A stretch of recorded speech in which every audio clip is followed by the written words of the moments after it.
Hello, folks. Welcome back once again to Rigged Reality Radio, and I am your host, KJ Ozborne. Welcome back. It just happens to be Christmas evening, so I imagine there's a lot going on for a lot of you out there. And I wasn't even sure if I was going to have a show tonight or not, but we did our Christmas. We did it fairly early, got it out of the way, and we had the time, so I got the time here tonight to do it, and of course I love doing it, and I figured there's a lot of you out there that, maybe you're around tonight, maybe you got a little time in your hands. I mean, I don't know about you, I've been in a lot of places in my life, lived in a lot of different places, and I've found that you've had a lot of different types of Christmases. I'm sure you guys have too, many with your families and some far away, and some all alone, and who knows, right? Some in jail for some of us at times, maybe. But either way, our Christmas was cool, and I hope you guys had a good one too. And tonight I'm just doing open lines, open topics, so don't feel obligated to talk about Christmas. If you don't feel like talking about Christmas, you don't have to. I only really celebrate it just for the family, and then that's it. If it wasn't for that, then I know what Christmas is. I know most of you who listen to my show, we know what Christmas really is. And, but my family, of course, they're very religious, and they do try to keep in mind that, it's all about Jesus, so that's cool to kind of just for us to focus on it like that. But it is still very much a commercial thing, isn't it? It was interesting because I found that, we don't really have any little kids in our family. We got a pretty big family, but there's no more little kids. There's teenagers, but no more little kids that still, have that kind of wonder and awe about Christmas. So it changes. I've seen it change a lot throughout the years. It's definitely not the same without the little ones. I think it really is about them, I guess, in a lot of ways. But there's that. So anyway, like I said, I don't want to talk about Christmas all night because it's boring. Or you may have some cool Christmas stories. But if you're not familiar with the show, you're listening live, you've never been around here before, we can talk about anything. I'm a bit of a jack of all trades with my knowledge, but a master of none. So I kind of know a little bit about a lot of things, and usually unusual things. I'm into the conspiracies, so to speak, the New World Order, which is not a conspiracy. Talking about that, exposing that, showing the connections to Revelation, to the Bible, with the New World Order, talking about the end-time signs, all that, and everything in between, fallen angels, Illuminati symbolism, false flags, you name it, whatever, right? We keep it open. So with that, well, actually, look, we got a call. Cool. Well, hi there. Can you hear me? Yeah. Oh, cool. Hey, man, how you doing? This is KJ. Who am I talking to? You're talking to Event Skeptic RJ. I'm sorry, man. Let me turn this down a little bit. I couldn't even hear your name. What was your name again? Event Skeptic RJ on YouTube. No way, dude. Hey, how you doing, man? Hey, it's actually my name's Ronnie, but. Oh, yeah, cool. Great, okay. Man. How are you? I'm great. Thanks for calling. I love your stuff. I'm glad you called. How's everything going for you? Good, man. Had a good day. Enjoyed it, and I really enjoy your stuff too, man. Glad you're back on the air. Oh, hey, thanks. Yeah, I took a little break there, but I'll just say this, because, I got such a response from people. I did get a little frustrated on my KJ channel, and I genuinely didn't even mean, as you saw on that little message I left, I didn't leave any comments open or anything like that, because I was just trying to put a message out there. But what happened is that it automatically puts it on your Google Chrome, and what I usually do is I don't do that so I can click it and then put it on Google Chrome myself. That way you can put information in the box. That's the thing it misses. Well, I missed it. It went on there, and I got this huge response from you guys. I don't know if you had written in there or not, but I appreciate it from everybody. Yeah, man, I just needed to take a little break, but no matter what happens, I'm always working on stuff. Man, I got 3 videos almost ready to go right now, just on stuff I've seen. And one of them is I was going to talk about tonight, maybe we can discuss, but I watched the movie The Interview last night. Have you seen that yet? No, I haven't got a chance to see that yet. So yeah, for anybody out there listening, if you're interested, you can find it online. Obviously, I wouldn't recommend torrents and pirate sites and stuff. I know we've all been to those things. Some of us have at times, but you can actually go to YouTube and look up YouTube movies, and there's actually a movie section on YouTube, and you can pay like $5-6 and watch movies on there. I do that every now and then. So the interview's on YouTube movies. You can watch it now. I have a lot of mixed emotions about it, man. Have you been keeping up with all this stuff, all the news about it? What do you think about Oh, it? for sure. I probably will check it out. You can use credit card, like pay-as-you-go credit card on there, or Yeah, you can just use it. You can use any card you want. You can use PayPal, whatever. But yeah, you just use a credit card and they charge it, and boom, you're watching a movie. I mean, it's kind of cool. They have a pretty good selection, and they run some new stuff. That's where I'll find a lot of symbols and stuff. Watching these movies on there. so. I guess my take on the whole situation, I guess in a nutshell, is, Sony got hacked. They blamed Korea. Korea blamed the FBI, and it created a whole bunch of good and bad publicity. And then, I'm hearing, was it a good movie? Well, see, that's the thing that's freaky, man, because, okay, so as I'm watching it, even as it first started, I'm thinking, all right, this is a movie that's going to be seen by a lot of people, okay? I mean, not the normal amount of, millions. It'll be huge because of all the stuff going on, right? A lot of people are going to see this movie. I'm sure of it. There are a lot of people. But I'll tell you this, man, it was just like, it made me feel like I was Amish, because I was getting really embarrassed almost for them with how incredibly foul and kind of gross some of the stuff was. And I'm a dude. I'm a grown up. I've been around and seen my share of gross humor and all that and whatever. But I mean, this stuff just, it's overwhelming how much of, there's like a lot of weird gay stuff going on in there. And that's what really struck me. And I don't mean just like gay couples or a gay character. I mean, it's Seth Rogen and James Franco. The whole thing is these ongoing weird sexual innuendos, gay jokes, but really foul stuff, I mean, gross stuff. Like, it's like both of them show boners through their underwear in the movie and stuff like this, and the camera makes sure and goes in on it and stuff, and just things like that. It's just like, dude, I mean, it's all pee-pee, poo-poo, wieners, doo-doo, you know what I mean? And what really occurred to me, and I'm going to make a video about this too, by the way. There's a lot of different elements to this, as you can see. I caught a lot from it myself. I don't know, you know me, and I don't know what it all means, but I just saw a lot of stuff there. But so as I was watching it, I was thinking, a couple of comedians I like, and they're way old school, and one of them, it just crushed me. He died. It crushed me when he died. But John Candy, I've always had this thing. I mean, he's way old school and all that, yeah, but I got into him later on and stuff, and just really love his movies, and just, you can watch some of his early stand-up, and you can find all kinds of things, but very interesting character, a genuine kind of funny guy. I liked his humor. And Steve Martin's another one, definitely brilliant. He can do all kinds of stuff. Look at his early stuff. And the whole time I'm thinking, would I ever see a movie like this with Steve Martin and John Candy teamed up, talking about, we're going to get adult here, but talking about just gross stuff, like, sharding your pants, coming on each other, because you're angry at each other, weird stuff. I mean, I'm just throwing it out there, because that stuff's even in that movie, This Is the End. There's a whole sequence there where these guys are like messing with each other, like, oh man, dude, I'll totally come on you. And I know this is grossing people out, folks, but this is just adult talk, and this is in these movies, and a lot of people watch these movies, okay? There's like a several minute sequence of this, and they're like even motioning it at each other, and I'm like, dude, does nobody else see? I mean, do we really have to go that low? And that's where we're at, I mean, don't get me wrong, some of the stupid stuff makes me laugh. I watch a lot of different things here and there, and I'm usually looking for something. But some of the stuff will make you laugh here and there. The Interview had one, to me, really big laugh, and other than that, it was all a couple of chuckles, and then for me, a lot of just kind of embarrassment. Like, dude, there's no purpose for doing this, for talking about this stuff. But that's me. I don't know, are you with me on all this, or am I just rambling on again? No, you know what? I really love comedy, and John Candy actually owned I'm from Toronto. He owned an Argonaut football team here, like. His Uncle Buck, like, he's one of the funniest guys of all times, KJ. And these movies, they've been building up these gay innuendos and just the jokes that aren't funny. And it makes me wonder, like, what are they trying to program people with this whole sexual, like, what I think it is like, even with the new movie Exodus, like, they completely baffled that up. And it's almost like they're mocking Jesus, and they're mocking religion with all these movies. Like, now, did you see Exodus?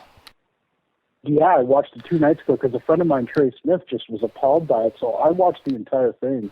Give us a review, man, because I was gonna find it online and watch it somewhere if it's available or whatever. But eventually, but yeah, man, give us a review because they obviously had this huge Illuminati symbolism, so to speak. You saw that poster where it's the two main characters in the Black Pyramid, right? Mm-hmm.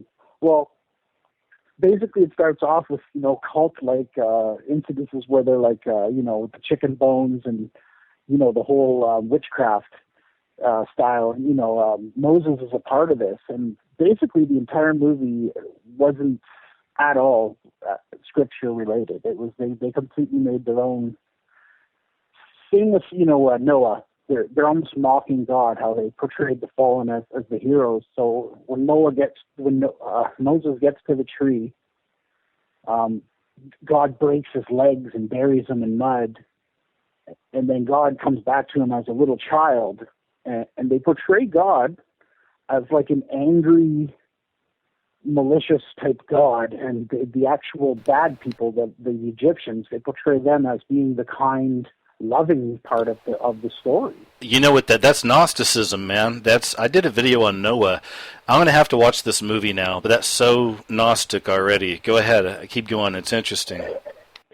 And I'm pretty sure if you're supposed to depict, which you're not supposed to depict the Bible, it was strongly shunned upon because people put their own inspiration and their own ideas into something that's God's word. So they continue on throughout the whole movie, mocking this childlike God figure. He resembles more of like, let's say, a Buddha. What were those movies with the one? Yep. Those styles. He's more of a monk, and just the entire movie is just one. They're just completely mocking God, and I can't believe that they'd even. I don't know how they get away with that. It's like all of them, though. All these movies are doing that, it seems like, because there was Noah, of course, and there's so much stuff in there. And what is the one was called Son of God or something like that. And Yeah. I haven't seen that one either, but I saw some people's videos on it. It was really interesting. I always figured I'd watch it sometime, but after reading the stuff and I have about it and seeing the videos, it's just more of that stuff where it's all about the Antichrist. This is all the mocking of God. This is all the mirroring of God is what the devil does, right? So, of course, they're going to package these movies as Christian movies for people, but they're putting in these Gnostic occult ideas and stuff, And then you get someone who doesn't quite, hasn't read the scriptures or, and then they think what they've just seen is gospel. So they come away with a completely, well, for sure, and almost a satanic version of what the Bible is. There was a video I did a long time ago on, it was on the first Purge movie.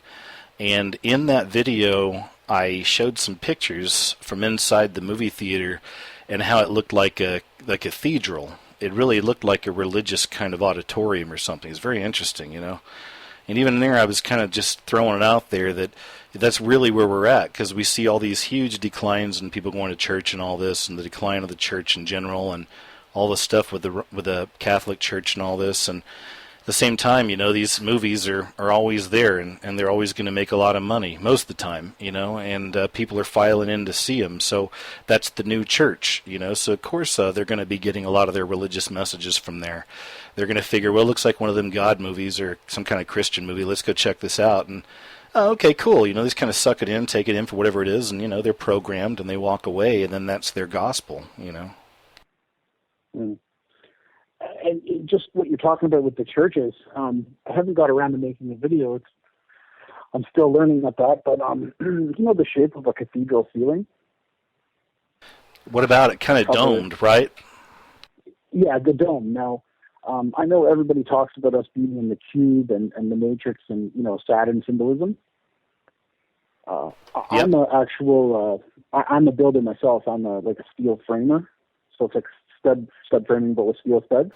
Mm-hmm. And when I learned the craft of building, it's actually a cube. So when you're in these cathedral churches and you look at it from an aerial perspective, it's an X with a box around it, and they raise it up by a 3, 4, 5 increment. And I'm finding the same measurements are taken for the pyramids.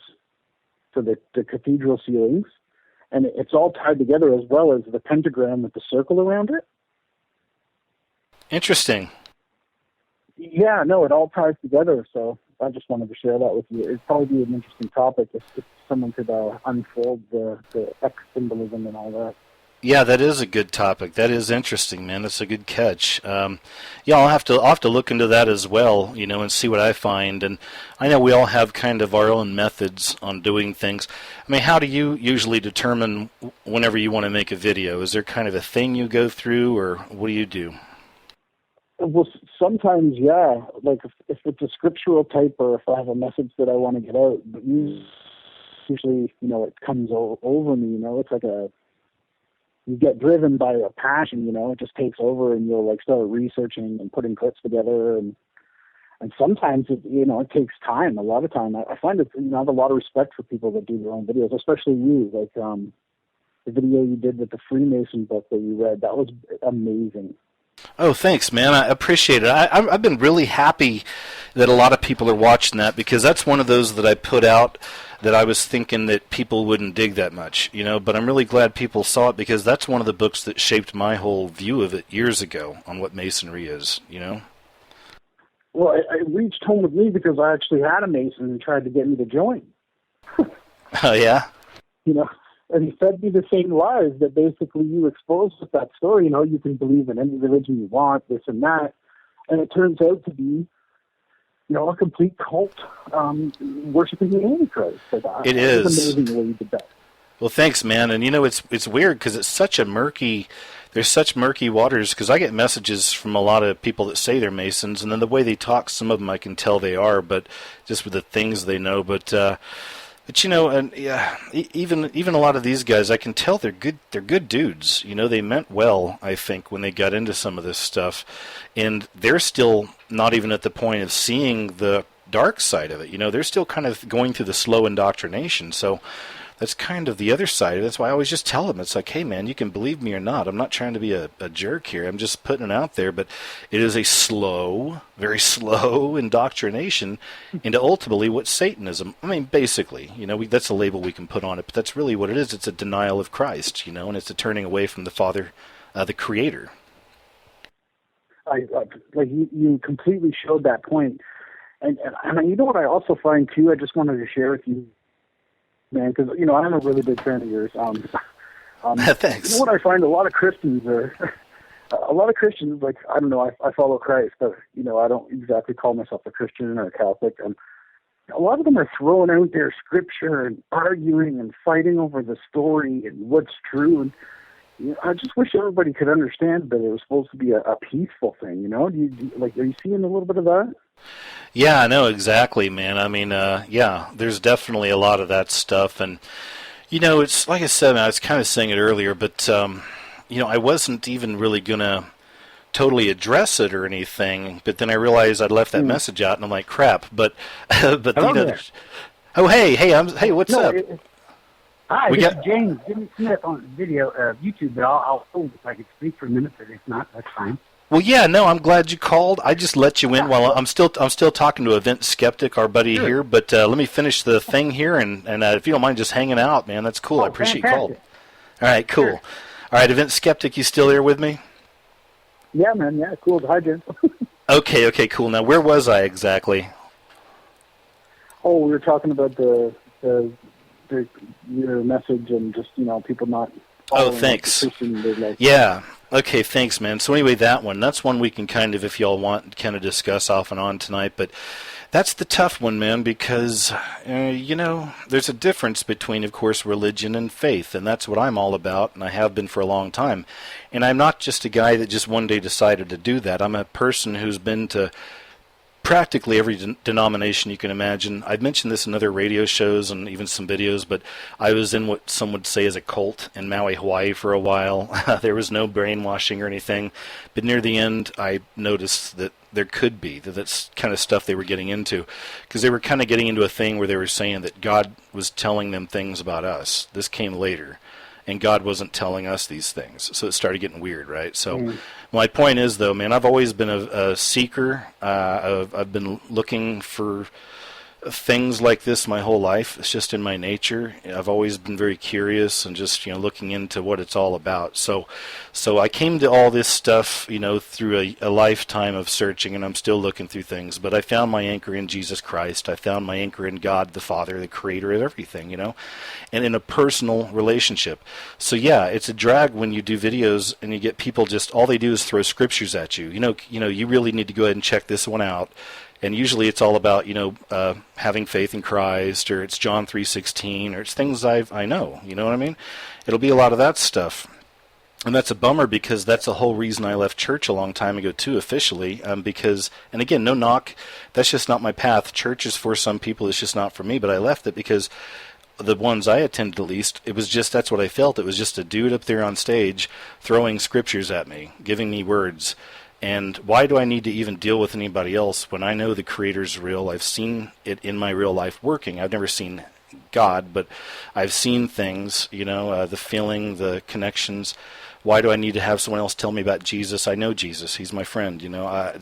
I talk to God and Jesus every day. So some people would say I'm a madman, I'm sure, right? But I have a real relationship there. So it's a bummer when people are sitting there trying to talk to me like, I'm some kid that don't know what's going on or something, and it's just because I don't put a lot of scripture out there. And my channel was never intended to be a so-called religious channel. I just happen to be a believer, but I'm curious about all kinds of things, right? So, sorry, man, I'm rambling on, but go ahead if that answers anything. Not at all, man. Your rambling is awesome. I completely agree with almost everything you're saying. Like, for me, the whole religious aspect is spiritual, and it is a hearing and a feeling, but it's more with your heart. He talks through his love, and you get that feeling that nothing else could ever be. Love for a child or a friend, or just life itself. It doesn't come in words. It's reality. Oh, yeah. Hey, sorry, Event Skeptic. As you guys know, my show, I run pretty loose, all right? So I brought the third person in. So, yep, this is Rigged Reality. This is KJ, our friend Event Skeptic's talking right now. So thanks, man, for joining us. Go ahead, Event Skeptic. Keep on. Hey, man, how's it going? Hey, man. Oh, go ahead, Event Skeptic. Oh, am I on, or...? Oh, well, yeah. Just hold on tight if you don't mind. I should probably stop doing this. Fine, man. Yeah, okay, cool. Hey, I appreciate it. Okay, Vince Skeptic, go ahead, man. Yeah, it's cool. When I first called in, I learned you got to keep the radio down and, right. Be patient, right? You can read the Bible and you can go to church, and I don't think there's anything wrong with that. But the most important thing I think you touched on was, using your heart to talk with the Father and loving Jesus. I know people can say whatever they want. That is the most important part of it. When you seek Him and love Him, He shares back, right? So for sure. So I don't want to ramble on too much, but no, that's cool, man. Well, hey, I appreciate you calling. You know how I run it. I got another caller here. I'm going to go ahead and jump him in, but nice talking to you, man. And I'll talk to you later. Okay? Yeah. Thanks so much. Enjoy. I can't wait to listen to the rest of the show. Cool. See you later. Okay, now my 620 caller, are you still there? Yes, I'm here. This is Jimmy. I'm here. Jimmy, hey man, what's up? Good. Hey, are you in Oklahoma, or maybe I should not say that? Are you in the Midwest? No, that's okay. I'm actually not there right now, but I usually bounce between there and Austin, Texas.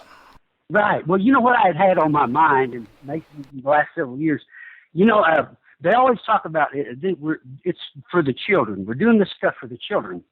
And I began to see something there whenever the Murrah building was bombed, and then it came out that this was kind of tied into David Koresh. And interesting. David Koresh, they could have arrested him any time because the guy would go to McDonald's there in town every day, but they wanted to make a big deal out of it. And I've seen the actual videos. They try to suppress it. Videos of the tank poking into that compound and starting the fire. Well, our leaders said that that's not what happened. I think I saw that same video. I think that was one of the way early Alex Jones documentaries, actually, wasn't it? Right. Yeah, and it gets more in depth. But basically, they just took this guy made a call to the Department of Safety about the children there, made a complaint, but it was unfounded. He had gotten booted out or something, cult religious stuff. Well, when I saw, I'm kind of jumping to the chase here. I don't know how to start this. What is? Oh no! Hey, you know what? Right now, right now you're the only caller on the line. So just go ahead and take your time. Let's relax, and we'll keep it cool, man. Go ahead. For Walt Disney, these things we're fascinated with. Sometimes we only talk about them on the internet. You talk to somebody downtown or something, they don't know anything about these sort of things. Absolutely. But when I saw Angel in the Outfield, I saw a man here give a presentation on it, and I'm thinking, why would the Disney company want to put out messages like this, and what purpose? Jimmy, I have to ask you real quick. Did you send me a message about this? It's cool. I'm wondering. Yeah. Oh, dude, I'm so glad you called, man. Thank you. Let me quickly fill the audience in case they don't know, and I'm going to let you continue. This is a fascinating subject. All right. Sure. All right, guys. Jimmy's going to finish up on this in a second, but let me just tell you what's up here. The movie Angels in the Outfield.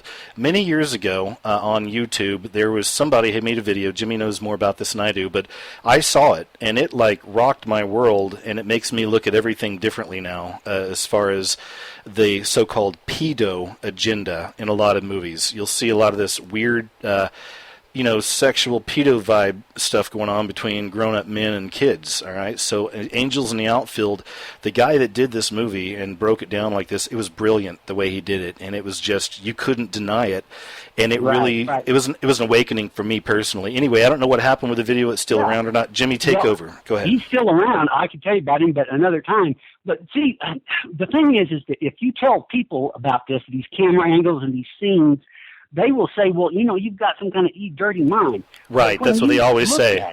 This is how they cover this up. Yeah, they've got Danny Glover there, and he's got his arm around this young boy, and it's this pedophilic, what they call this how they get to a young person. And then they went and showed these camera angles of an androgynous leader that took two young boys to the ballpark, and one of the kids reaches over and spills his cup in the androgynous leader's lap. And then they say stuff like, I got you all wet. And then they show him, it's almost like they're appealing to, they're putting out a code to people that are like them. And this is their pedophilic code. And the agenda is they just want to change society. They want to get young kids, and that's where evil comes from, in my opinion, in this world. Well, yeah, it comes from the pedophilic network, and they don't want to talk about this. Yeah, no, I mean, I've done some videos on it. I did one that's still doing really well, called Satanically Sexualized Kids, an Epidemic of Perversity, and a lot of people have been checking that out. I'm glad they are, but yeah, man, I got messages on there too, like, you're a perv, and I just did a video on my KJ channel not long ago on the history. Real quick, give me a quick here. Hey, 504, you're on the line. If you don't mind just holding tight, I'll be right with you, man. We're just kind of chatting here, and thank you for calling. Yeah, but on that one, I was getting a lot of messages, again, how much of a perv I was. Same with the one I just did on KG not long ago about the history of twerking and butt worship and stuff like that, okay?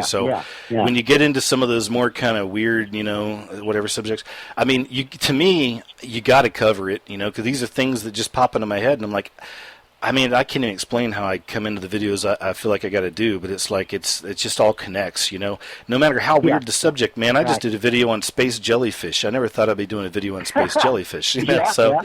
So you go with it, But yeah, man, I feel you, and that's a bummer. It's a fascinating world, but it completely changed my whole outlook on culture because I realized why when I was a little kid.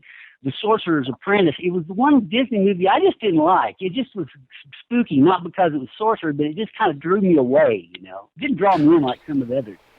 Well, I think I'd mentioned this one on one of my other radio shows a while back, that I'd seen a movie that it was like this. It had that vibe in it. If anybody wants to go look it up, I can't remember what it's called, but it has Brendan Fraser in it, who's the guy from all the Mummy movies, and he goes back. Yeah, he's back to college, and his best friend is a child genius who's like 15, and look that one up, guys, in the IMDb or whatever, if you want to go look it up.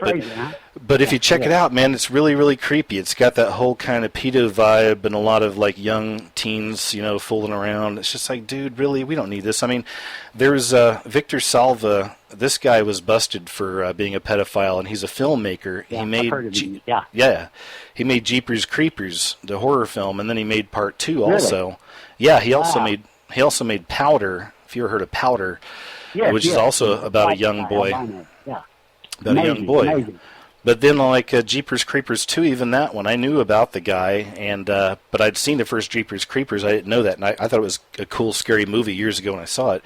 So I watched Yes, part 2, and part 2's got all these like long, lingering scenes of these teenage boys with their shirts off, sunbathing on top of the buses and stuff. And it's just like, dude, come on, yeah. you know? I mean, Yeah, you know, you get it. So, hey, anyway, man, I got another caller here with us. Is there anything else you wanted to cover? I just want to say about the churches. You know, that they're that you say it's gone down, but there's towns all over the country that are packed with people that go to church every Sunday. You know, I'm not one of them, but I hope. No, that's. See you, man. Bye-bye.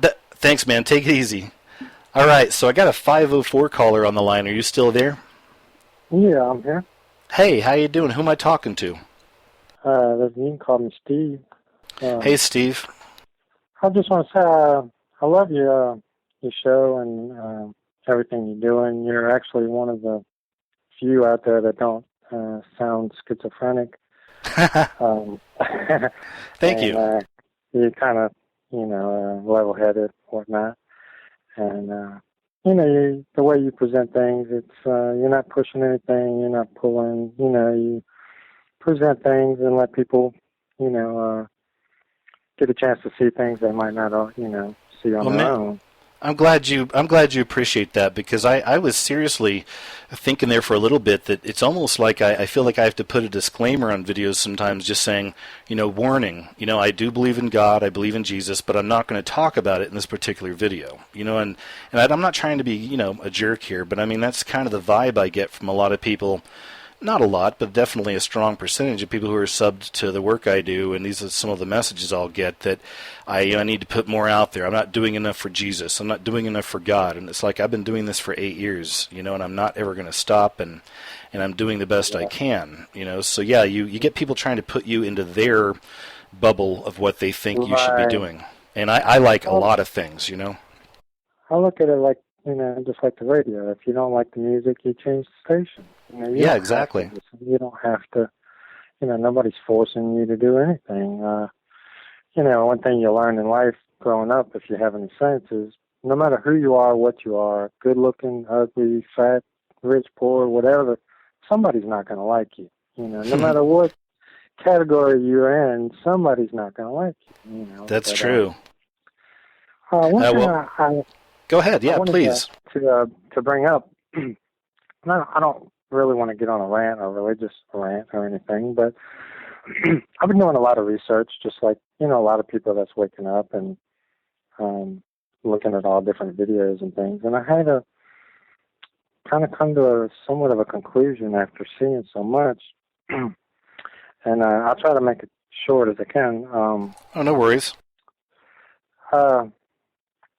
Everybody, I believe in God. I believe in the Bible. But when it comes to Jesus, after doing so much research, I've kind of wondered if actually, and I know it sounds crazy, it's hard to really go against something that No, go ahead. Everything Jesus talked about is good, and doing good and treating people and loving God, and, there's no negative about him. But my theory is, if the devil can't get you to follow him, the second best thing would be to get you to follow anything other than the Father. Right. I know where you're going with this. And when you look, the Apostle Paul, just if you really research it, and I mean, you have to, I'm sure you found over the years, you have to just pour through so much information before you can weed everything out and, come to a conclusion, Sure. And it seems to me that possibly Jesus was a real person. I could go that far. But I think he was hijacked in a way, and words were put in his mouth, and people used his popularity in order to create a religion, to control people, to get money and power and things like that. Well, sure they have. Top church and things like that. And I know. All, if you ever notice though with the New Testament, all the Christians, they rarely ever talk about things in the Old Testament at all. It's like they abandon God. Why? And if there is such a thing as a Trinity, why do you even have to acknowledge it that way? The Father is all-encompassing, omnipresent, everything. You know what I mean? So why would you have to break it down and specify and say, all of a sudden, well, instead of saying, I believe in, the Father, I believe in God, now you have to acknowledge the 1/3 of God. You follow me? And now all of a sudden the 1/3 of the Trinity is getting all of the praise and whatnot. It should be the Father all around. Everything about the Father is what you should praise. You shouldn't have to break him down into categories and say, well, Jesus, the human form of God, and the Spirit, it is the Spirit. You know what I'm saying? God is, what's the word I'm looking for? He's omnipresent. Omniscient, omnipresent. Yeah. No, man, I know exactly where you're coming from, because I don't know, man. Here's my thing is that I never get too caught up in a lot of the logistics on things personally, because I get complicated myself, because my imagination and mind goes all over the place and I start trying to pick things apart. So I've had to learn to just pull back and try to keep some things simple. So when it comes to that subject, it's a great subject, but I've always just kind of looked at it like, I've always looked at Jesus as kind of the manifestation of God, on the earth, like giving us a model of a way to live our lives, and it's something we can actually reach out and touch. That's kind of been my approach, but then I know what you mean, because some people will just get focused on kind of, if you will, just focusing on Jesus maybe and not going to God, and then it starts getting complicated. It's like, okay, do I need to pray to all three of you or this? So I always go back to the whole thing. Yeah, I always go back to the whole thing of just being a child about it, as funny as that sounds, and that's why I put babies in my videos at the end of them and stuff. But I mean, because there's a lot of reasons why, but even that is just to kind of still maintain that childlike sensibility. So God, the Father, the Creator, he's my God, he's my everything, he made me, he's my everything. Right. Jesus is right there too, I have to have Jesus. Jesus died for me, and then Jesus is a great model for me, but I still see that as a great manifestation of the Father and something we can connect to. That's me, and I'm still growing in my faith and learning things all the time, but I hope that answers something. Right. Well, one thing that always, when I was younger, kind of pushed me away from going to church and things like that. And, if you ever notice, a lot of these people that are atheists, and actually a good majority, probably 80% or more of atheists, and those like that, come from a heavily religious family. And see, I think all these people, whether your family was Jewish, Catholic, Buddhist, the kids grow up and they find these indiscrepancies and these things that don't add up, and they come to the conclusion, well, religion is crap, So that's why you have all these people falling for this new I am God and transhumanism, and but you have to take it a step further. And the way that there's two things that I believe that no man can deny. And if you follow this, I think in some way, if you're diligent about it and serious about it, it will lead you to God. Number one is, you didn't create yourself. You didn't create everything around you. Obviously, there's a higher power. And number two, every person in this world, whether they follow it or not, or turn it off or not, everyone was born with a conscience. That voice inside you that, when you go to steal something or do something wrong, that voice that says, hey, that's wrong, don't do that, and whatnot. That's given to everybody but God. And I think if you follow that, you don't need a rule book, you don't need a Bible, you don't need a Koran. You're following the way that the Father wants you to live. Because, see, I always wondered, what about all the people that never heard of Jesus? It says they preach in the Bible that the only way to heaven is through Jesus. And one of the things that threw me off was, no one gets to the Father but through me. Well, what about all the souls and all the people around the world that never had a chance to know who Jesus was, never saw a Bible, never read a Bible? Are those people wasted souls? Are they? No, They don't count. I think that Michael from Shield of the Sun covers that subject in detail, and he covers it really well. But yeah, man, that's a good question and a great question, and I'm glad that you're thinking on those lines, because a lot of people don't even bother. I think about stuff like that all the time. The only thing to me I can come up with is that, it's a great point, is that, I mean, God has to have a plan for them too, and a way for them to know Him. I mean, there's got to be something else going on there, unless I'm missing something. But I also can't deny Christ, because that's just what I've known, and it's what I believe, and it's how I feel and everything. But yeah, it's like, I don't know, man. That's a great question. Hopefully, some more people will call in with their kind of views on that too, because that's a good one. I mean, where are you at on that? Well, me personally, I believe just strictly in the Father. I believe possibly Jesus did exist, and possibly he may have been the last prophet. And my theory is that his popularity was hijacked. If you look at there's a lot of videos where they talk about the chronological order in which the books were written, and how the myth of Jesus was built up each book as it went by. Like Paul, started it off, and then you had, Matthew, Mark. And each book, as they go along, they embellish it a little bit. It starts out, well, he did one miracle, and then the next book that was 20 years later, he did this, this, and this, and they didn't mention this. There's actually a video, a channel called Jews for Judaism, I think it's called. And they talk about the Old Testament, the Torah, which, Stevie, you know what Jewish people believe, the Old Testament and not the New Testament. But anyway, the more you research this, he has two good videos. He has one about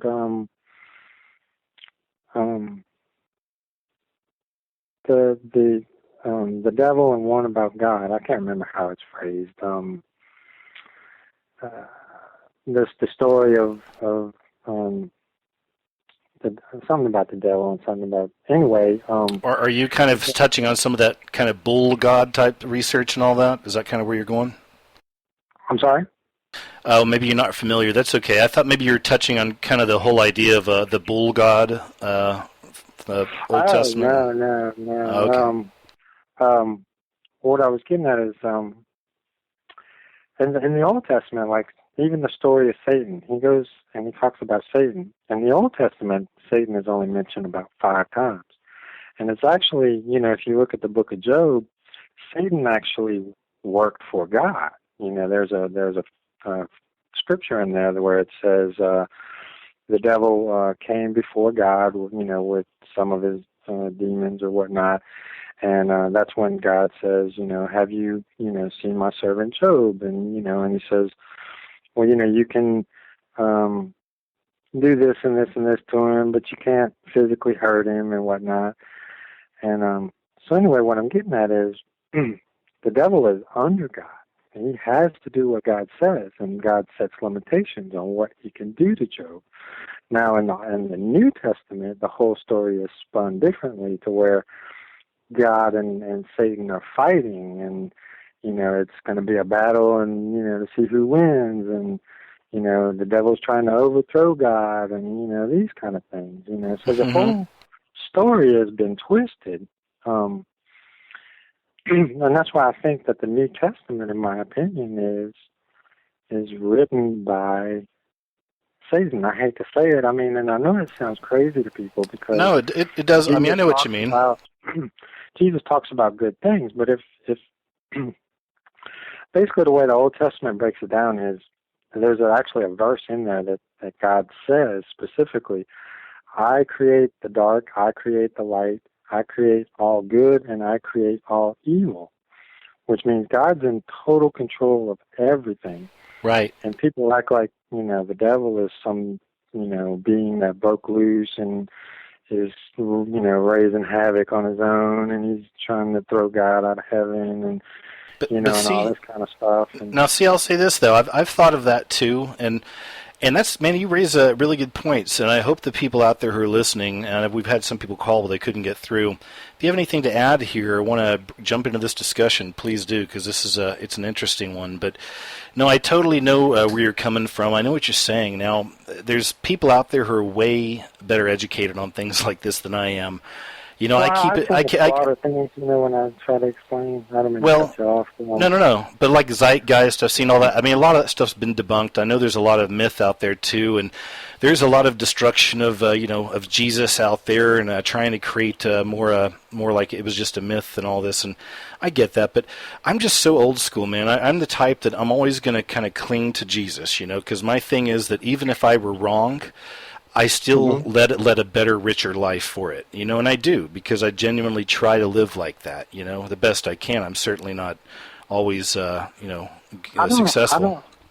I don't see God condemning someone for believing in Jesus. A lot of this stuff is really confusing because, you think of like your grandma and people that are good-hearted people. That they wouldn't do wrong, and so it's like even if they were wrong, I don't see God being mad at them because they were diligently, honestly seeking God the best they knew how.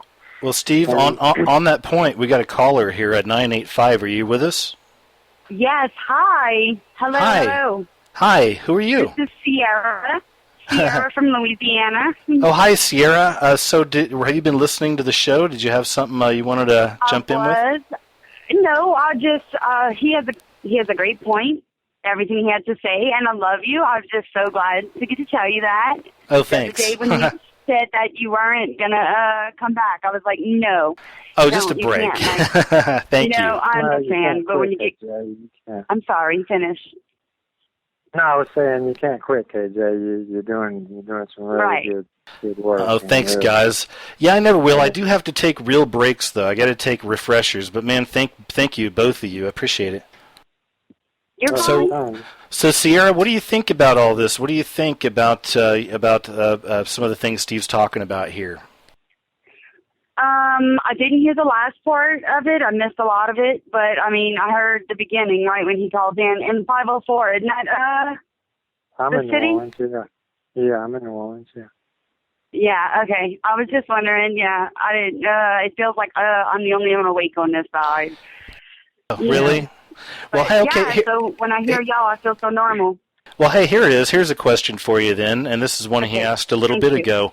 But what about say those Aboriginal tribes or some random native tribe in some place that will never see a Bible or never get a chance to hear about Jesus? If something like that exists, I mean, what about their salvation? How does God reach them? I believe that, I can't remember which one he said because I'm just learning my Bible, but from what I understood is no matter if we're near or far, right? So if no one's ever heard of him, then it's That's different. Good. Once we know, we know. So, and we're grateful, I think we're grateful. No, that's good. That makes that's why I'm glad people called in that, know their Bibles better. I've never hidden that fact. I know I should probably know more, but I just kind of dip into different areas and I look at it like a spiritual book and it speaks to me the right thing at the right time. I'm so proud of you. You chose the side on that one video about with the Masons where you read that book. I'm telling you, me and my fiance could have listened to you read that whole book. But thanks. I gave me chills, but I'm telling you, I'm sorry. My daughter just walked up. I lost my train of thought. No, you're okay. But yeah, you chose a side. It's kind of like, choosing a side because when I recommend your videos, I always say, this is for the people who don't want to be preached to the Bible yet. You know what I'm saying? Like they have to baby step to get there, Right. Know Good. the truth first. So the other day when I was so proud, I had chills. I was like, Kate, they showed the side. I don't know. It was beautiful. I was so happy for you. Oh, well, thanks. Well, I'll say this too, is that, in the past I've done a lot of other videos on Masons as well. You'll see some, but here's the thing, and I was going to talk about this on the New Year's show. I'll actually have a New Year's Day show, but that I'm going to go ahead and build a third channel because I need to start putting up all these old videos. I had a second channel that had over 200 videos on it, and it got taken down like 7 months ago. So I'm trying to piece it all together, right? So there's videos a lot of y'all haven't even seen yet, but still, that's exciting. Yeah, I appreciate that. Go ahead, Steve. I would get out as much as you can because the way things are looking now, they're about to do away with free speech.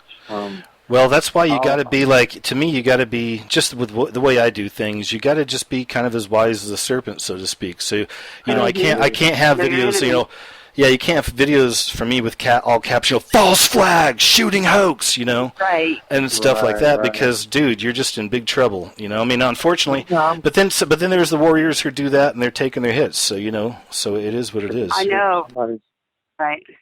That's great also. But anyway, guys, well, hey, Steve, I guess I'll go and have to let you go because I got another caller on as well. And so, Ben, anything else you wanted to say to us? Well, just one real quick. A lot of the things we go by is the things that we see. And one thing that's not being seen is how the original Jewish people are being treated in their own country, Israel. You ever heard of the people that they don't want the Jewish state and whatnot, and how they're killing all the Palestinians over there? Yeah. I believe those people are the closest to knowing God and following the Torah and not being suckered in. And these people don't get any publicity. There's no talk about them. You hear all kind of talk about bashing Christians and and Muslims and all that, but a lot of times it's the things that you don't hear about and you don't see is where the where the real fire is, just because you don't see smoke. Anyway, just something to look into for anybody that's listening right now. There's a channel called Jews for Judaism, and they break down a lot of Bible verses that explains a lot of what I was trying to get out, which is really hard to do in a short amount of time. But Jews for Judaism, and there's a Rabbi Skobach, and he breaks it down a lot better than me. I can't. But anyway, I'll try to call again another time, man. It's great talking to you, and really, honestly, man, you do some really good work.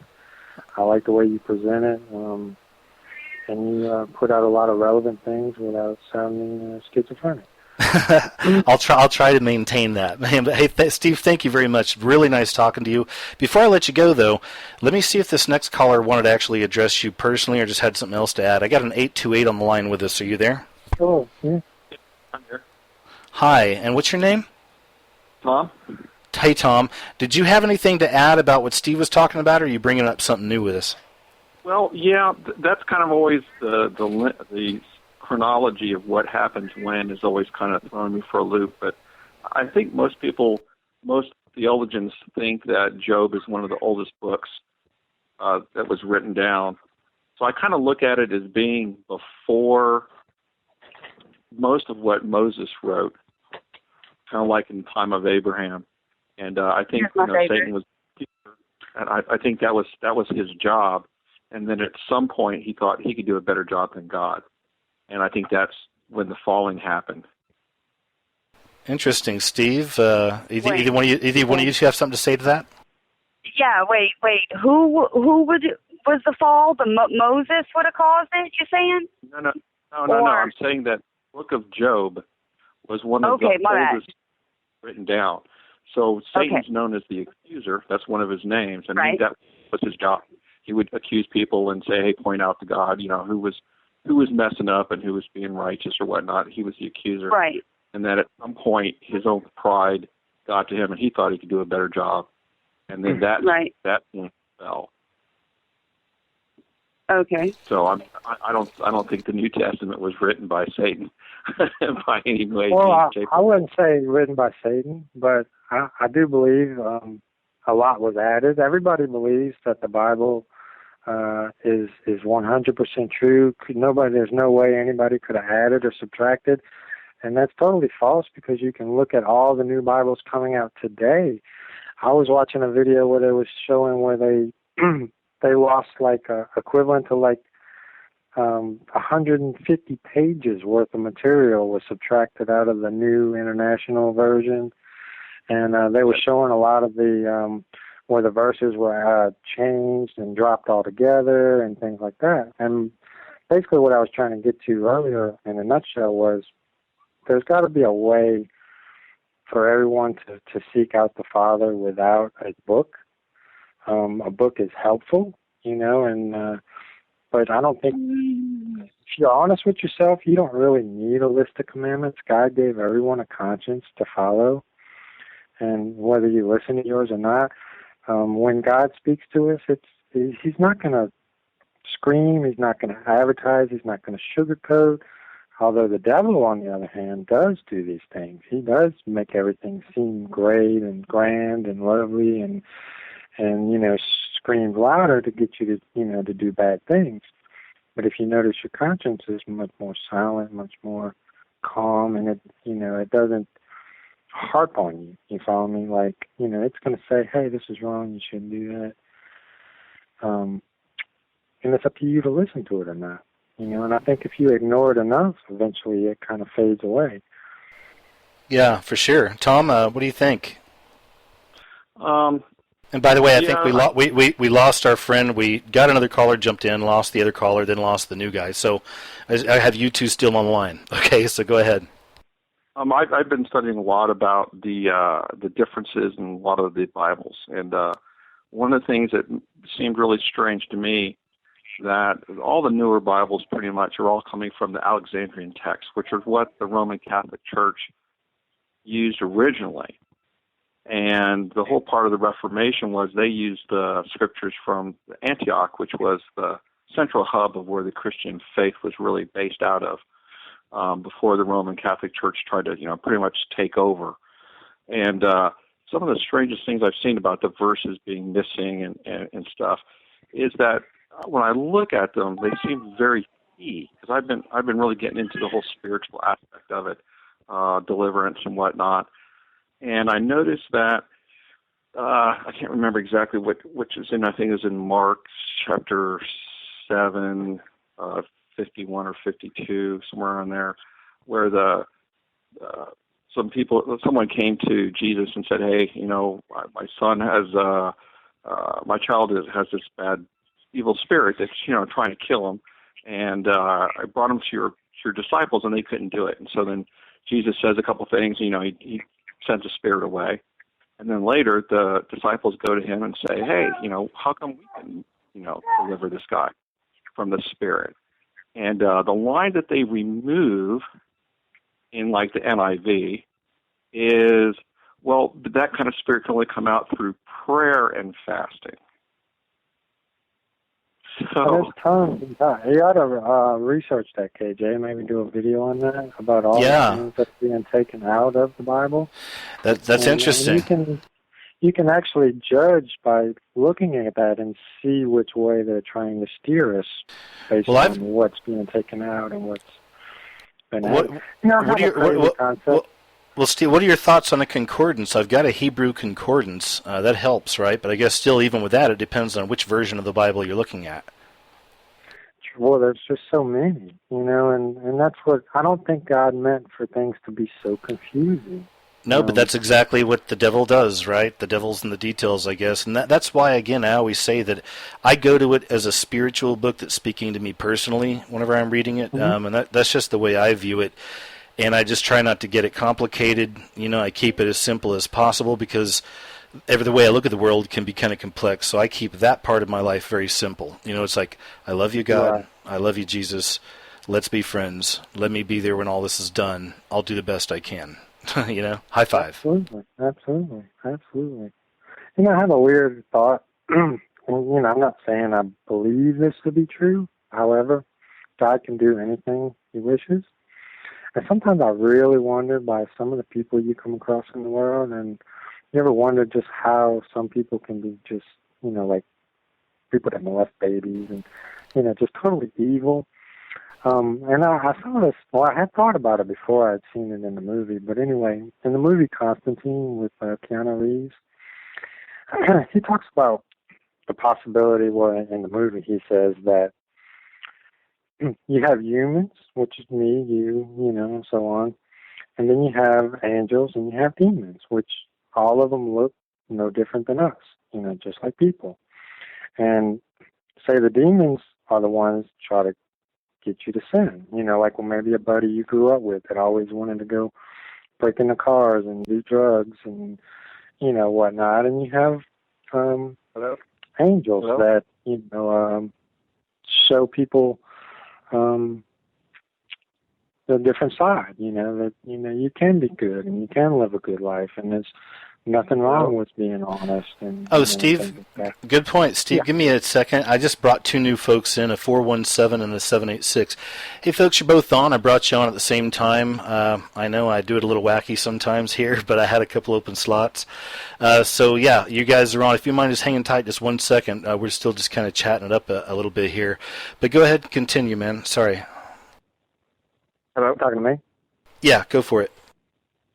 Oh, well, I was just kind of theorizing on, like what we're all talking about.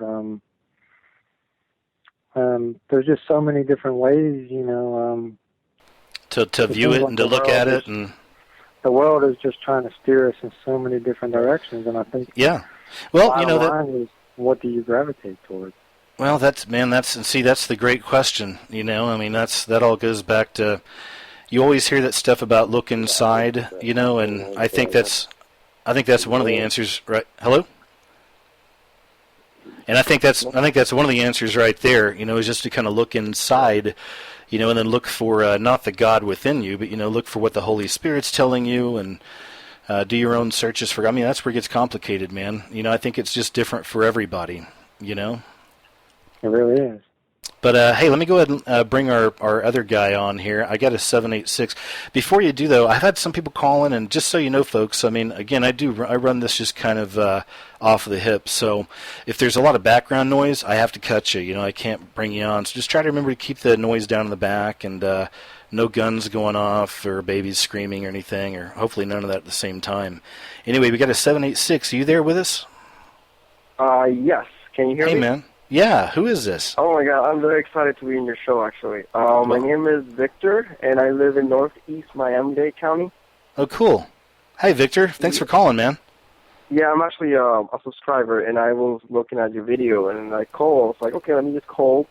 My name in YouTube is Quisqueya TV, Quis. Oh yeah, cool. I've seen you there. Yeah. I don't do that much videos because I've been, my channel's been trying to be taken down. How are they? Videos.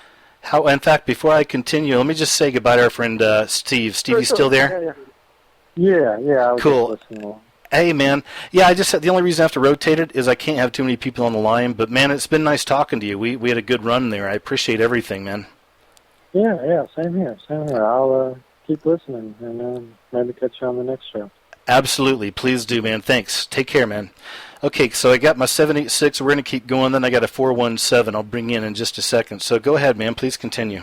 They're trying to take your channel down. Oh, thank you for inviting me for your show. I'm actually excited to be in the show, and I have some things to talk about as far as Christmas and how these people have hijacked what is basically the birth of Jesus Christ.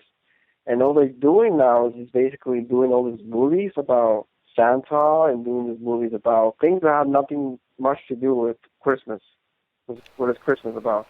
Yeah. But my YouTube channel, the funny thing is my YouTube channel is more focused on geopolitics and chemtrails and, war in Syria. Not much spiritual stuff, but I do have some stories that happened to me when I used to be an atheist. And, Please share. Yeah, sure. I was raised in Dominican. I'm Dominican. I was raised in a Hispanic evangelical family, and then I became an atheist because I started, rebelling against God, and I started to question, the realities of God and Jesus. And when I moved to Pennsylvania from Miami, I went over there for a while. I was living with my ex-girlfriend. We moved into this house, and in this house, there was something that was out of, not the norm. And I began to realize that there was something beyond this world that is, that you cannot explain. So, not to make the story too long, our relationship, we were married, ended up very horrible because the devil likes to destroy relationships. And then I became, again, a Christian, and I realized that I was wrong all along, and I was doing the wrong thing. And the same thing that's happening to me is happening to a lot of people around the world. And people are doubting God, and they're very ignorant. They'll realize that there's something. Atheism is not the answer, basically. Yeah, it's a spiritual battle, man, on all fronts, and it's amazing. It really is on all fronts. And as we continue on this, let's have some fun and bring another person in. I have a 417. Are you still there? The 417 caller, are you still there? Yeah, I'm here. Hey, and who is this? What's your name, please? Tom. Hey, another Tom. Is this the Tom and Tom? Is that right? All right, yeah, Tom. You'll be Tom number 2. Hey, Tom, man, how you doing? Thanks for calling. What's on your mind? Are you listening to what we're talking about here? Yeah. I was listening, to the guys off now, but he didn't know about the whole New Testament thing and all that stuff he was talking about. Yeah, go ahead, man. And well, in fact, yeah, go ahead. We'll just kind of move it on over there. I'll call you Tom 2 as opposed to Tom number 2. It just sounds cooler, right? And Tom 1, are you still with us? Tom 786.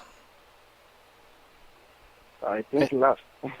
Yeah, I think he might be gone. Do I have who's on the line here? Is my 417 Tom 2? Are you there? Yeah, I'm still here. All right, and I guess Tom 786, you're not there? Are you referring to... yeah, you. See that? Oh, What's no, that? my name is Victor. Oh, Victor. My bad. Okay. See, you know what I do is I sit here and I scribble down names as I'm going, so sometimes I get a little bit confused. Okay. Hopefully it's part of the charm of the show. At least you guys know this isn't run by the CIA or something like that. I mean, it's just me scribbling on paper. But either way, Victor, I'm sorry. Okay, then we have Tom on the line with us. Victor, let's just go ahead and first continue with your thought. Then, Tom, if you ever have thoughts to join in, we'll just kind of run it like that, okay? Okay. Yeah. All right, Victor, go ahead. Or Victor, go ahead, man. I didn't mean to cut you off earlier. Go ahead and finish your thought. No, it's okay. I also want Tom to participate. Well, just not to make the story too long, eventually it ended up being a disaster, and I remember as clear as day how I was trying to, draw a cross so it could protect the house, and while I was doing the cross, my ex realized that behind the table was actually moving. It was shaking a little bit.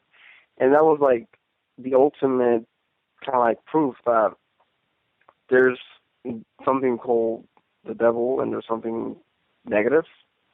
And basically when I ended up moving to North Carolina before I moved back here to Miami, it followed me all the way there, but then it kind of released me once it already used us and already completely separated us. Well, when did you first realize that it followed you there? What happened? Because I still felt like she was trying to call me back, like trying to get back on me in a relationship. But all the way when I was in North Carolina, I was just avoiding her. I was very negative. And one day, in February this year, all of a sudden, just that negative energy just left, just completely vanished. And when I went back to Christianity also, a few weeks after, I completely felt like I was lightweight. I felt like I was completely cleansed. I wasn't anymore, I didn't have that negative energy anymore. Isn't that interesting that, I always think that's interesting, that term, a monkey on your back. What's that monkey on your back? Because when you're going through a spiritual oppression, I've had them too, it feels like that, doesn't it? It feels like, it feels like you're blind. You see things, but spiritually you are in a way, indirectly control. Like like you have like a veil, like on top of you, like some sort of mask that you don't see, but it's there. Yeah, the only times I've ever had that stuff in the past was whenever I had allowed it in, and this is years ago. And you learn not to allow it in. You learn all the different ways it can get into you or get into your life at least. But you know what I mean? Exactly. Yeah. Exactly. So yeah, that's interesting. So then, so where does that take us to your journey to so any more of those supernatural encounters once you came back to follow Jesus, or I guess you were reborn again or born again, or what? Well, I have I do respect Christianity. I do believe in Jesus, but my way of thinking, like the way I practice Christianity is not usually the norm. Like I don't have, I go to church, but I'm always so busy that I usually don't have time to even to go to church, sadly. I'm not really religious. I'm more of a stay-at-home, pray kind of guy. Me too. You're at the right place. Exactly. Again, nothing against that for whoever is out there that may be involved, and it may help people, But, yeah, there's a lot of us, though, out there that are thinking like this, along those same lines, that, we just want to kind of do it on our own. And then it becomes so much more real, I feel like. Exactly, yeah. And I also want to get into another point, and it's that I see that, how do you say this? I realized that once my veil was taken down, and I started looking at YouTube, and I started, seeing your channel, and I see now a better, clear picture of what's going on in the world. And this world is completely plagued with all this negative energy, all this Masonic entities that, I cannot go a day without seeing here in Miami a car exactly with a Mason, Masonic license plate. I see it everywhere. It's like they're everywhere, and we're being controlled by these people. And the sad part is that all these people that we know and that we love, they have no idea what's going on. They always see is the news and all the garbage in the news that, that is all fabricated. Yeah, no, absolutely. I bet those are really nice cars that those emblems are on as well, huh? Oh yeah, all of them are nice. Yeah, no, it's crazy, man. But you're right. It's an all-out assault. It really is, and we're seeing it. But the beauty is, I think something a lot of people forget is that once you kind of realize the symbols, whether people see it through my channel or other channels, once people start understanding it and they see it in everything that's around them, some people forget how free they are now, because you're free. Now you're free. Yeah. When you see it, you've been freed. So we forget sometimes all the negative impacts that stuff had on us before we even realized it was there, Back, yeah. But so on that note, Tom, you want to jump in here with us? Oh, yeah, I guess so. Yeah, so what do you think? Any thoughts? Yeah, as far as, the other guy that was talking, I don't do the church thing anymore either. I went to tons of different denominations, and, they all mostly all pick their little spots there for their dogma or whatever. And if you start getting into something else, well, what about this other area over here? Well, we don't do that. Or so, but eventually, this old jazz musician really taught me a lot of words, and I've just quit going to church. But the Bible is a supernatural book, man. If you read that thing every day, it will change you. I just wanted to say that about what the other guy had to say, and fair enough. Jesus, he's pictured all through the Old Testament. He's all the way through the book. He may not be called Jesus, but they talk about him all the way through the Old Testament. Yeah, no, I see what you mean. So, yeah, that's always a tough subject. I'm open to hearing everybody's views on it, but as I was telling him, that I just kind of just keep it real simple like that. I've just always been faithful to Jesus. I've always believed in God, even though my relationship at times when I was younger wasn't as close as it is now. But it's always been there. So, and it works for me. I know it's working for me. I've got peace with it. I'm happy, or not even just happy, just content. We get those confused. You know what I mean? I'm not looking to be happy. I'm looking to be content. Because being content makes me happy. And you get that, I think, through the right. If you find the right kind of relationship that works for you spiritually. At least for me, that's how it goes. But anyway, go ahead, man. Well, I didn't have a whole lot more to say. Okay, well, fair enough, man. I'm glad you called. It was nice talking to you, too, and thanks for listening out there. Okay, man. Like your show, and keep it up. All right, Tom. See you later. All right, Victor, are you still there? Yeah, I'm still here. This show was very interesting. Thanks. Yeah, well, we do it a little different, but now it's just me and you, and then we'll get some other people calling eventually. So keep on rolling, man. So what else you got? Well, how was your Christmas? It was pretty good. I have so much family members that I already lost the count. They all go to some of them stay at home with their own families, but the bulk of my father's side of the family, who lives here in Miami, they all go. Most of them go. So we all gather, third cousins, fourth cousins, fifth cousins. It's crazy. It was good, and at least we get to pray. We don't just talk about Santa.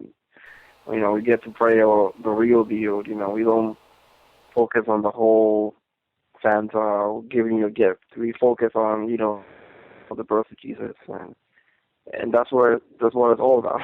So. Well, what did your family think when you were an atheist? Some of them didn't really care because they're like, whatever.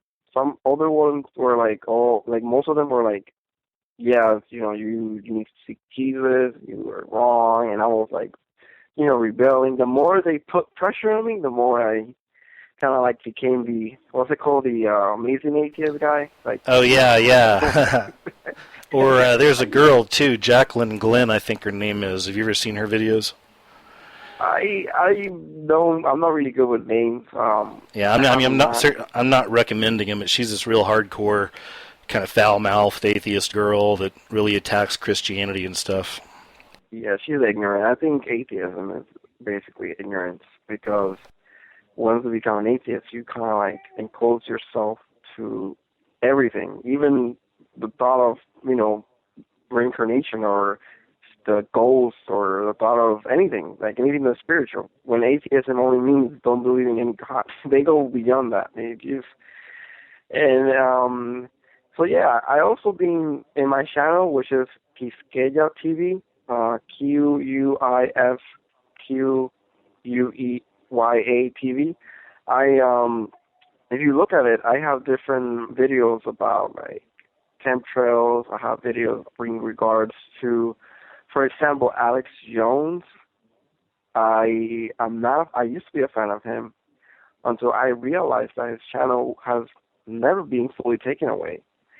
And he has all these subscribers, hundreds of thousands of subscribers. So, that's basically a sign that he's not on our side. He's actually on the side of the devil. Because anyone who works for, that big New World Order, entities is basically working for Satan, essentially. Yeah, man. No, that's a really complicated subject. Alex Jones woke me up. Not personally, but that'd be weird. But no, his videos woke me up, and specifically his Bohemian Grove work. I'm with you, though, man. I went through the whole thing where I don't really watch him anymore, and I'm not really sure how I feel about him. All I know is that he makes I'm going to sound like a hippie. I always have to throw that disclaimer out there, but he brings my frequencies down. He makes me just feel D-pressed. I don't like that. So it doesn't work for me. Although I will still occasionally, depending on the title, go check it out. But as we go, I need to go and bring in. I have a 615. The reason I have to jump this in, it sounds like a baby has actually called us. I'm very excited about this. A big fan of babies. 615. Are you there? Yeah, I'm here. Hi. Hi, that's my 9-month-old in the back. Oh, hey, and who is this again? The name again? My name is Christine. I'm from Nashville. Oh, hi, Christine. So how's it going? It's going pretty good. This is my first time getting through. It's pretty cool. No, I'm glad you called. I'm glad you called. So how was, did baby have a good Christmas? They both had a good Christmas. We didn't go overboard on toys, but Grandma did, so it worked out. Cool. And how's everything going just in general? How's life treating you? It's going pretty well. I'm pretty excited to get through. I have no idea what to talk about. Because I thought if I was prepared that I wouldn't get through, so... No, you're okay. You don't have to have any subjects. Sometimes it's cool if you just call in and say hi, But yeah, that's cool. I'm glad you got through. I'm trying to think if I have a topic for you. Actually, I guess you're having little ones. I doubt you saw the movie The Interview yet, and I doubt you'll be playing that in the house anyway. It probably wouldn't be good to have around with babies. Yeah, no. No. But I mean, what are your thoughts around this time of year? Are you one of the people that gets fired up that they're losing the term Christmas, that the Christmas wars are going on? I don't know. I find it really peculiar, just how, even though we might say, oh, Christmas has lost its meaning and it's all materialistic and whatever, it's like lost the real meaning, but somehow it still gets attacked like severely, like let's just get rid of Christmas altogether. Like it just, to me, it seems like spiritual, like it's obviously still a fruit of spirituality about Christmas that people feel like they need to eradicate it completely, even when it's completely, we feel like it's all, meaning, like it's still a threat somehow. So I think that's really interesting. Like, even at its least spiritual, Christmas is still too holy. Like for the the forces that are out there in the world. Like they still want to get rid of it. Well, at least it sounds like you had a good one. At least you had your family there with you. And I went in and brought on a few other callers as well, so it's not to scoot you out. I just wanted to have a chance to say hi and visit with you for a little bit. Is there anything else you wanted to kind of say out there? No, not really. Just I'm glad I got through, and I love the show. This is like the best element ever, like that we all get to talk and speak our minds. Because the comment section sometimes it's like too deep, and you can't really get what you're saying. Like, so it starts an argument when you just want to say like something cool or whatever. So yeah, exactly. It's really great. So. Well, thank you very much. It's nice talking to you, and take care out there. We'll talk to you soon. All right, thank you. Bye. Bye-bye. Okay, so I got my man Victor still on the line. Now I got a 602 that's joining us. Are you still there? Hello? Yeah, I'm here. Hey, man, how are you? Who is this? It's Scott. All right, cool. I got Scott and I got Victor on the line. Victor, thanks for hanging. Hey, man, you're welcome to hang tough with me for a little bit here. I had a third caller on hold, and then I got my 602 here. So we're going to chat just a little bit here. So go ahead, man. What's going on? How's things? Good. I'm just driving home from Lake Houses City, Arizona to Phoenix. Oh, cool, man. Keep your eye on the sky. I bet you're going to maybe see some stuff out there if you're lucky.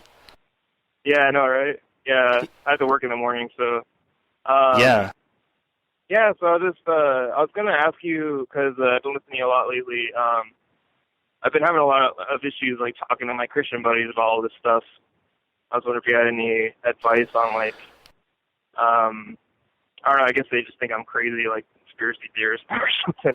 Yeah, no, man, I'll be honest, yeah, because I deal with that a lot. But, my thing is, I always say, if I was to ever get another tattoo, I don't always say this, but I've thought this, if I was to ever get another one, I'd get a huge sketch of like a leaf floating on the water.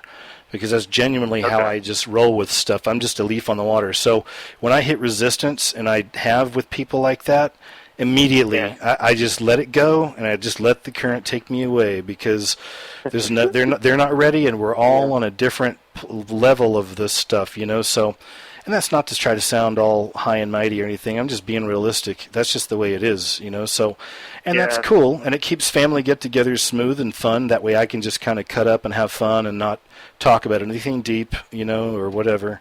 And that's the way we do it, Yeah. Interesting. So so I hope that helps, but I just would never force the issue. I just would never force anything on somebody. Don't ever force it on them. And I think I've said the analogy before. I've read it from Confucius. But if you want to give someone knowledge, just give them half a cup of water first and then walk away, so to speak. Let them finish that, And if they want more, they'll follow you and they'll chase you down and ask for a little more. Just give them another half. And that's how you do. Yeah, those little breadcrumbs. That whole term is implanted in their brains. Yeah, and there's all different kinds of ways it works. Sometimes just showing somebody a cool video or something, and just being like, "Hey, it's crazy, huh?" Yeah, Then I've had a lot of people write me and tell me that's what they'll do. They'll get their brothers, sisters, friends, families, whatever, and next thing you know, they're watching 10 videos and they're asking questions. Yeah, I might lose you. I'm going through Parker, so if I lose you, I'll just cut it off there. But fair enough. Nice talking to you. Yeah. I had a lot of anxiety stuff for a while, but I got woken up to. Yeah, I think we may have lost him, man. Oh, Victor, are you still there? Don't tell me the CIA locked him out. Dun dun dun. No, man, I think we lost him. He is out there probably out there in the desert or whatever. So you still there with me, Victor? Yeah, I'm still. Yeah. Mm-hmm. Cool, man. So what's up? It sounds like it's just me and you.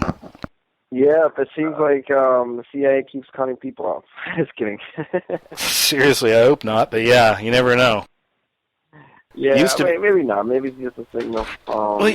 Yeah, I always try not to think that, but heck, who knows, man. Anyway, go ahead. How's it going with your channel? Have you had any attacks? Have you had any people trying to take you out?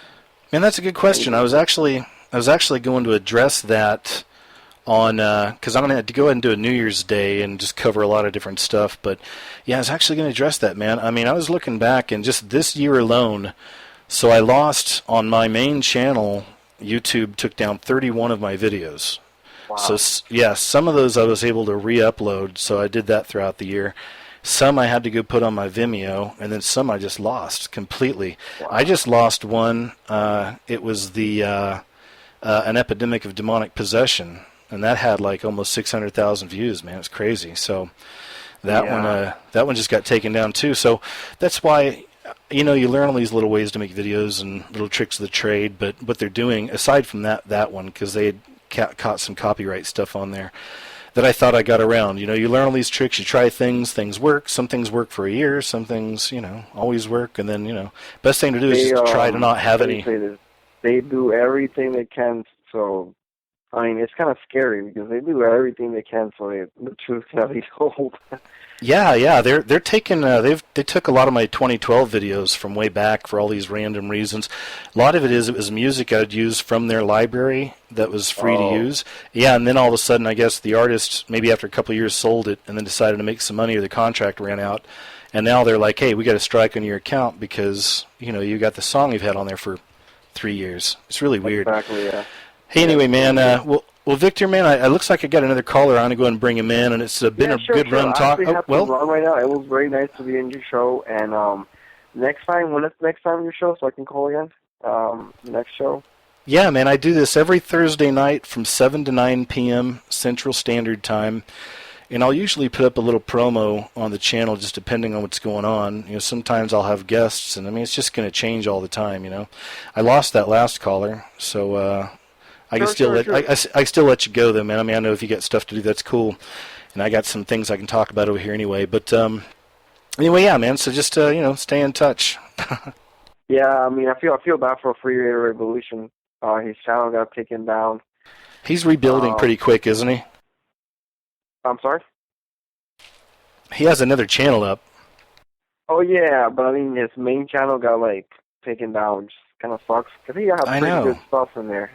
Yeah, I know. I mean, he had a lot of videos on there, so I'm hoping. I haven't seen lately anything there, but I'm hoping he had backups and stuff or whatever, And there's another channel that I highly recommend to you and everybody, and it has to do with how the whole geoengineering weather modification program works. The channel is called Weather War 101, and I highly recommend that channel. He explains everything in detail, and I don't think he's a fire-up. I think he's pretty honest on what he does. But yeah, I'm basically going into that realm, I'm into the whole geoengineering kind of stuff. dealing Well, with that stuff. and if you have to go, just let me know, because I'll probably just keep asking questions. So, I mean, do you need to run? Me? Yeah. You mean do I have to go now? Oh, yeah, I'm just asking. I thought you said that you needed to go. And if yeah, not, I have to do some chores, Oh, okay. and, well, fair enough, man. We've talked for a while. I'll let you go, man. I got some other topics I was going to jump into here, and I'll leave the lines open for anyone I'll else. look at the video once you upload the video. I'll look at it and I'll look at it and I'll comment. But it was nice being in the show, and next time I'll bring more material into the topic. Hey, that's okay, man. That's cool. Sometimes I like nights like this where it's just kind of loose and we just kind of see where it goes. But anyway, Victor, take care, man. Nice talking to you. All right, there we go, man. So I got open lines, folks. If there's anybody out there listening that wants to call in, I got about another half an hour left, and that'll be 786-245-8127. We can cover some open topics, really whatever you want to talk about. Here's something I thought was pretty crazy. It's a news story I saw earlier today. It's called Japan's Sexual Apathy is Endangering the Global Economy. And I thought this was interesting because I'd mentioned that there's been this movement. It's been around for a while, but it seems to be growing. This whole thing called men going their own way. Some people are calling it the sexodus. So there's things happening in America. So you see these social trends. Things like this have been happening, though, in Asia for a while. I'll read some of this for you and see what you think. It says, people in Japan are so averse to romantic relationships that the country's media even has a name for it. It's called celibacy syndrome, according to a widely circulated Guardian story on the country's low rates of marriage, childbearing, and even sex. But this is more than a story about Japan and its cultural quirks. It's a story about the global economy. Japan is the world's third largest economy, a crucial link in global trade, and a significant factor to everyone else's economic well-being. It owns almost as much U.S. debt as does China. It goes on. Let me get to the cool stuff here, the interesting stuff at least. It says Japanese people aren't having enough kids anymore to sustain a healthy economy. One big reason they're having fewer kids is that they're not as interested in dating or marrying one another, in part because they're less interested in sex. And here are some of the statistics from Japan's Population Center's this 2011 report. And says they have extremely high numbers of Japanese do not find sex appealing. 45% of women and 25% of men ages 16 to 24 are no longer in or even despised, or no longer interested in or even despised sexual contact. It says more than half of Japanese are single, 49% are unmarried women, and 61% of unmarried men ages 18 to 34 are not in any kind of romantic relationship. Sorry, somebody didn't know how to spell very well. In every age group, the percentage of Japanese men and women who are not in a romantic relationship has been increasing steadily since the 1990s. There's all these statistics on this. It's really interesting, and they have these graphs here as well, just showing how this is all tied into the global economy and how this seems to be kind of a growing thing out there.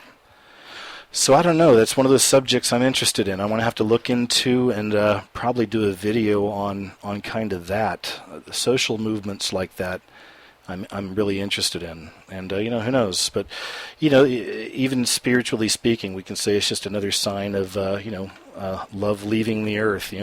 People's hearts waxing cold. Just giving up on love and relationships or having babies. Well, they're having babies. I think I told you guys, this is actually something I was talking to a friend about recently. But sometimes during the day, I'll leave a TV on in my living room, and usually between, say, 1 and 3 or 4, a couple different shows come on that I can't help but just kind of dipping in and watching a little bit. And they're terrible shows, and it's Maury is one of them, Maury Povich's show. And another one's the Bill Cunningham show. And these shows are, on the surface, I mean, of course they are. They're pretty smarmy, and we know what they're doing. It's all about exploitation. They go grab people from the more poverty-stricken rungs of society. Usually it's black people or white people, so they'll usually get people from the worst or maybe the ghetto-type areas in some maybe black neighborhoods, and then they go get the worst rednecks from the trailer parks and out in the woods and stuff. They can, the white folks. So it's really a lot of exploitation. So on the surface, of course, it's sickening, and it's something, we don't really want to explore, but sometimes you just can't help it. I mean, having that on in the background, I work in my my room down the hall or whatever, but I can still hear this stuff, and I can't help but peek my head around the corner whenever they're going to read the results, regardless of whether I know the story or not. And that's when something occurred to me the other day. I kind of just had to walk down the hall. These people were all freaking out, and I can't even remember the whole story on that one, but I just sat there and watched a few more paternity tests. But these really are real people a lot of the time, and the way I know that too is, I actually a kind of distant relative was on the Dr. Phil show a long time ago, one of mine, and it was kind of a setup, and that's a real long story. It was a setup for them by their wife, and it led to divorce after the show and all this other stuff, but it was real. Like, it really affected their lives, so, and I told y'all I worked out in Hollywood for a while, worked in some reality TV, so of course a lot of the stuff is scripted and faked, but sometimes you can tell when people are really having these real reactions and these people are freaking out. And so, what kind of humanity is there? Is there some humanity in these shows? That's another subject I've been really interested in kind of looking into here a little more lately. Looks like I got a call. Hey, how you doing? Hello. Hi, who am I speaking with? This is Maria. Hi, Maria. How you doing? Oh, well, how are you? I'm good. Thanks for calling. What's on your mind? I just have a quick thought. I don't know if I'm looking too much into something or whatever, but it's regarding the movie, the interview that just came, that's actually playing on YouTube today. Yeah, did you? You probably didn't hear, but earlier I'd mentioned I'd watched it, so I guess you saw it too, huh? Well, yes, I clicked on there, and then I saw it, and then I, clicked it, and then it said it was like $5.99 to view it, which is all well and good, but I'm thinking more like the bigger picture, or is, what is actually behind it, or it's the propaganda that everything happened, and they said North Korea hacked Sony, which I think they probably did, but then I think that they didn't. And then what happened after that with the president, that North Korea went down for a few hours, and of course the United States said they didn't have anything to do with that. And Exactly. then after that, they, said that they were going to show it. And I just think that, if you're going to click it and watch it, that they're going to probably get your information and, possibly could, try to hack you or do a cyber attack or something. Right. I hope not. I watched it last night on YouTube. Yeah, so But I know what you mean, though. Mm-hmm. So it's just, I guess, like I said, maybe I'm looking too much into it. And No, I don't think you are. I think there's a lot going on there. There's things I can't get yet either, but I bet more will come out. But I think you're on. It's good you're thinking about it. Mm-hmm. So that was pretty much it. That was all I wanted to say. I watch your videos all the time. I listen to you every Thursday, and then I turn around and listen to you again when you put it on YouTube. Oh, thank you. I really think that you're awesome. You're on the right trail. Your McFunny video was it was great. I loved the reading of the story. You touched several points, and I just think you're doing well, and I don't want anyone to deter you from your path. Oh, well, thank you, Maria, very much, and you got me turning all red over here. But thanks, and I'll talk to you soon. Okay, take care out there.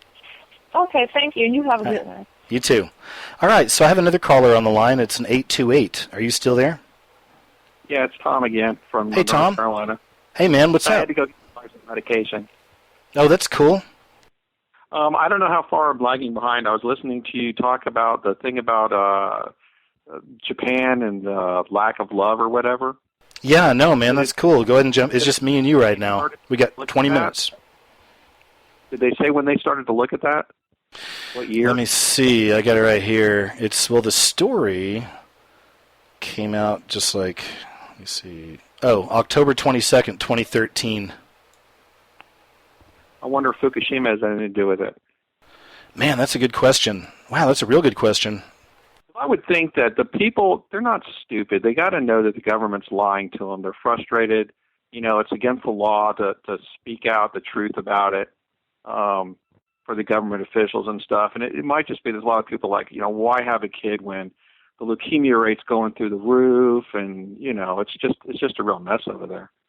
Yeah, because it also connects with another big social movement happening over there with the really younger kind of boys to men. I'd say, I guess like the 15-year-old to the 20s, set, but they're calling them herbivores, and they're young men that just have zero interest in women or relationships. They're just down with taking long walks and thinking or playing video games and hanging out with their bros. That's it's kind of sad, man. It's like just on the surface, that's kind of a bummer. Because I'm a fan of love. I'm a fan of people falling in love and having relationships and everything being great. And I know it doesn't always happen like that, but we just see less of it. I guess.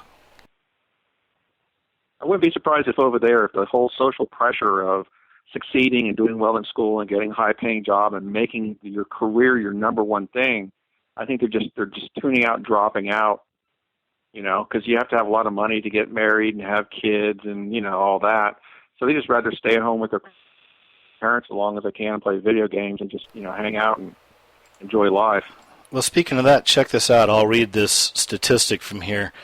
So they broke it down, and this shows why the largest percentage of women why they don't care anymore about relationships. It says because they cannot meet a suitable partner, and that's 51% of the women. But then you look at the men.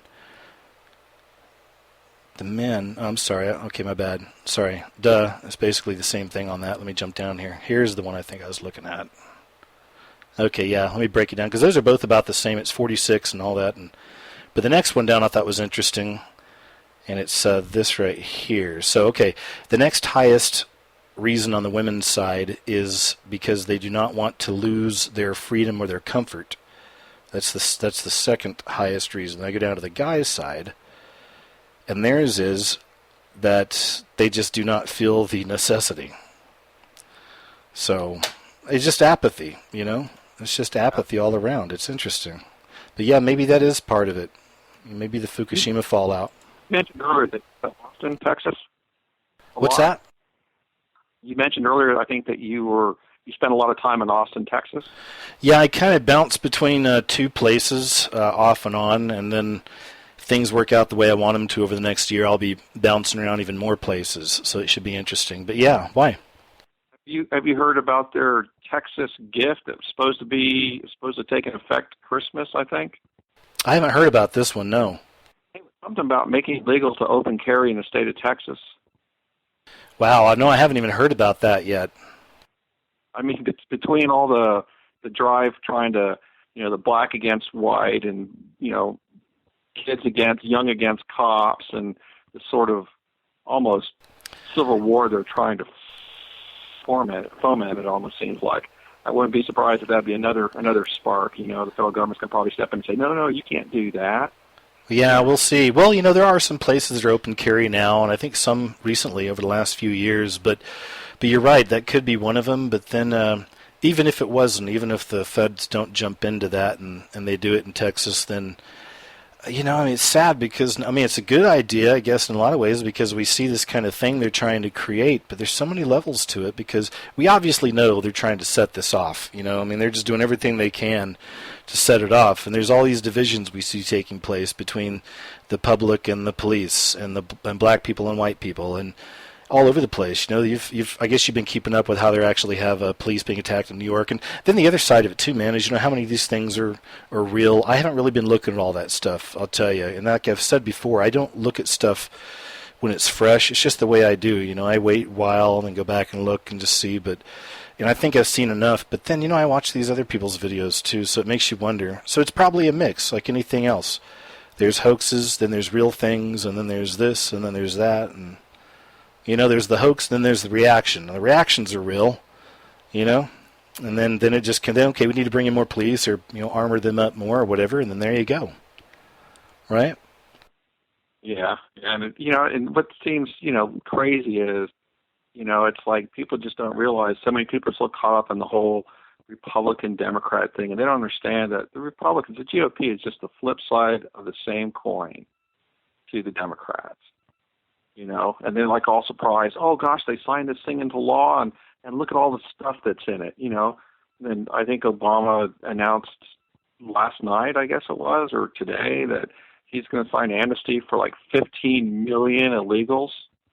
Yeah, and see, all that stuff, here's the thing about all that stuff, because I know it's coming, I've seen it forever, and that's the kind of stuff I just had to let go. I'm not saying you're holding on to. I still appreciate you bringing it up, but just me personally with all that, I've already I had to let it go. I used to get so mad. I'm not, again, not saying that you are. I'm just saying in my time in the military, especially, I was really hardcore right-leaning, there for years, and this is a long time ago. But man, I get so mad over stuff like that. Everything the liberal side would dangle in front of us, the conservatives, I guess back then, I would take, and it's just, just that cycle you get caught in, all that, and then as time goes on, you learn things, and of course, I learned about NAFTA and Clinton's connection to that, and I know that basically this has been a North American Union for a long time. They just didn't tell us, and that's the way they've been treating it. I remember years ago when people were raising a ruckus that they were letting Mexican truck drivers come in to our country now, like that was a big thing, and everyone was all mad and honking their horns, and it's like, dude, that's just business as usual. They never told you. This has all been set up, and it's happening. So that was kind of a hard part of my own personal awakening, or whatever, I guess, is just having to say goodbye to all that, having to realize that it's never going to be that kind of America I thought it was when I was a kid. It's going to be something different. But then, at the same time, you just adapt and overcome. You have to adjust to things, and it's not like we're all in FEMA camps and they're burning down homes and stuff or anything right now. We're living. We're making it. We're still here. By the grace of God, we're still here safely, most of us, I guess, safely, and we're making it, so there I go rambling again. Any thoughts? Yeah, I spent 25 years in the Air Force. Oh, no way. Wow. Well, I respect that. Thanks. Into that left-right paradigm. And she doesn't realize, I try to break it to her as much as I can, that, well, look at this. I mean, this is just all part of it. Agenda 21, it's been going now. They've been signing agreements for this stuff. It hasn't been ratified by the Senate or anything, but, they keep moving in that direction, and people can say, oh, no, that's just conspiracy. The whole Agenda 21. It's like, no, it's not. And it's fascinating because... Yeah, it's fascinating because when they really just start coming out like this, you just see. It's like I keep waiting for fireworks to go off sometimes, and they just don't come. I remember that footage of Obama at the UN, and they had the hologram pyramid in the middle, and a lot of the leaders were wearing pyramids, and the pyramid was floating over a sun disk, and I showed all this in one of the videos, but it's like, red alert, like to me, just fireworks are going off, and how come people can't see that, more people, and just be like, whoa, there it is, like I see it in front of my face now. That's what's in charge. Some people do. Go ahead. Have you heard the tapes from Dr. Lawrence Dunnigan? No, but that name sounds familiar. I think somebody wrote me about that. I haven't looked into it, though. What about him? He attended a conference or something from one of the speakers was it was Dr. Richard Day, who was the professor of pediatrics at Mount Sinai Medical School. And this guy went there and he listened to this 2-hour speech by this Dr. Day. And before he started it, he said, everyone needs to turn off any kind of recording devices and all that, and no one take any notes. And then he started talking for 2 hours, and he was saying stuff like, if people heard me saying this stuff, I might not be around too much longer. And so this Dr. Dunnigan, he used some memory mnemonics to try to remember as much as he could from this 2-hour talk, this 2-hour speech. And then he went home and wrote down everything he could remember, and then he wrote this stuff. I mean, he talked on tape, everything he could remember. And I think he released it in 89, I think it was. And it was just like everything you see today was talked about back in 1986. I mean, wow. Everything, the gay agenda, the ruining of the U.S. economy, driving that down. I mean, just you name what you're seeing today. Take away guns, change the Bible. Well, I'll give you another one. I'll give you another one on top of that. When did you say this one? When did he say all this? What year? 1986 is when he was talking.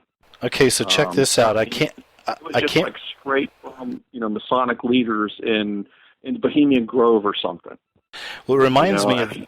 It reminds me of something else, and this is something for people to look up because it's a great clip.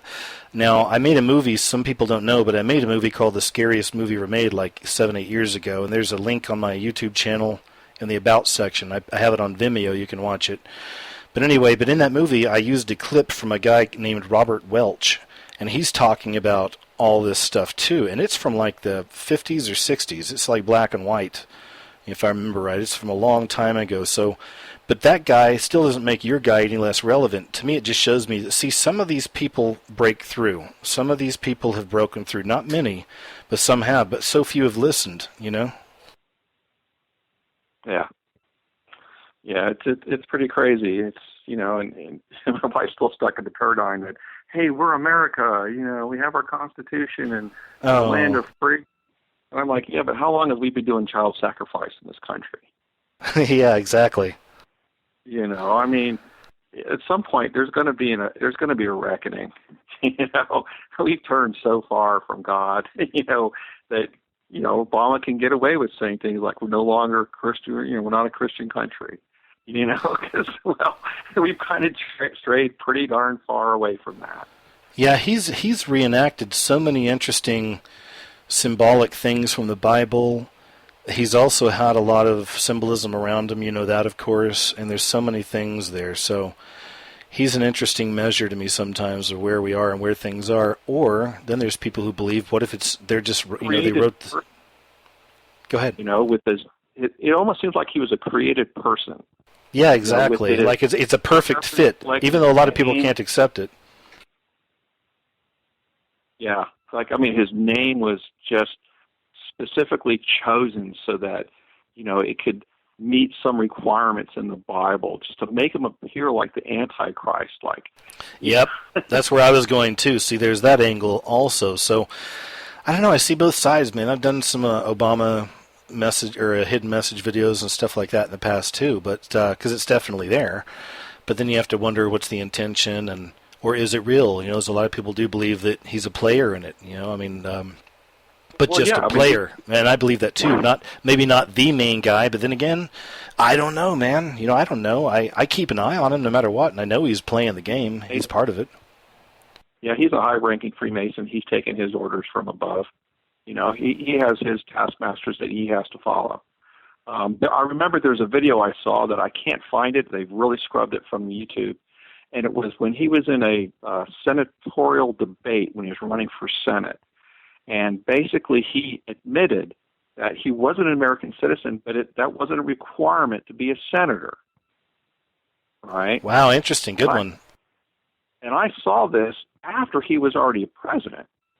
But, I tried to find it again, and I wanted to show it to my sister. She's still a big Obama supporter. She's pretty lost. Man, my condolences. I wanted to show her, and boy, that thing is scrubbed so hard I can't find it anywhere. Yeah, man, that's a good one. You just go ahead. And Carson, I think. Okay, I'm gonna have to try to look at it. Maybe the people out there can look it up too, and then there's usually some good messages underneath these when I post them on the channel. So maybe someone will leave us a link. That'd be interesting because there's another one that I want to find again. I think I can find it. I don't know. It's been scrubbed too, but maybe you never heard of this one.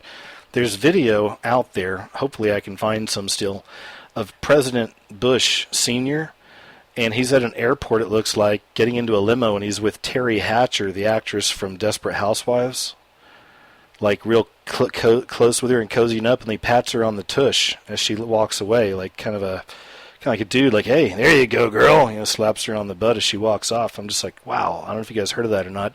That's one I need to really look for. Maybe y'all can look for it too. It's out there.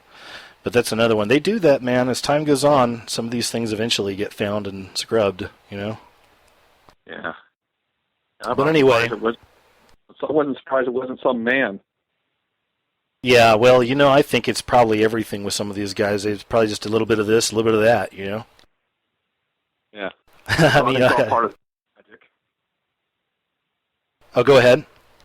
I think it's all part of sex magic. It's all, if you know anything about Aleister Crowley, I mean, that part of the sex magic, I think they're all into that, and it's a way to keep stuff over them. So if they don't want that to come out, then, it's almost like the confessionals with the Roman Catholic Church. It's a good way to get dirt on people, and if you have dirt on them, have leverage on them, and, you can implement power and kind of change minds that way. Well, that's why they share all the dirty secrets in the lodge with each other, and that's why they always have something on each other. That way, it keeps everybody in line. Yeah, until they go too far out, and then they get ostracized. And that's when you get these photos coming out of these people cross-dressing, or someone's found dead in a hotel, shot up on heroin, whatever it is, right? Or they died from choking themselves while messing around with themselves and stuff. That's a classic, it seems, too. Who knows, right? Hey, anyway, man, time has flown, though. I've only got a couple minutes, so I just wanted to say, man, it's nice talking to you again, though. It was nice talking to you. I'm glad that you're back from your break. You sounded a little despondent there when people were ragging on you. And thanks. Yeah, well. Oh, well, thanks, man. I appreciate it.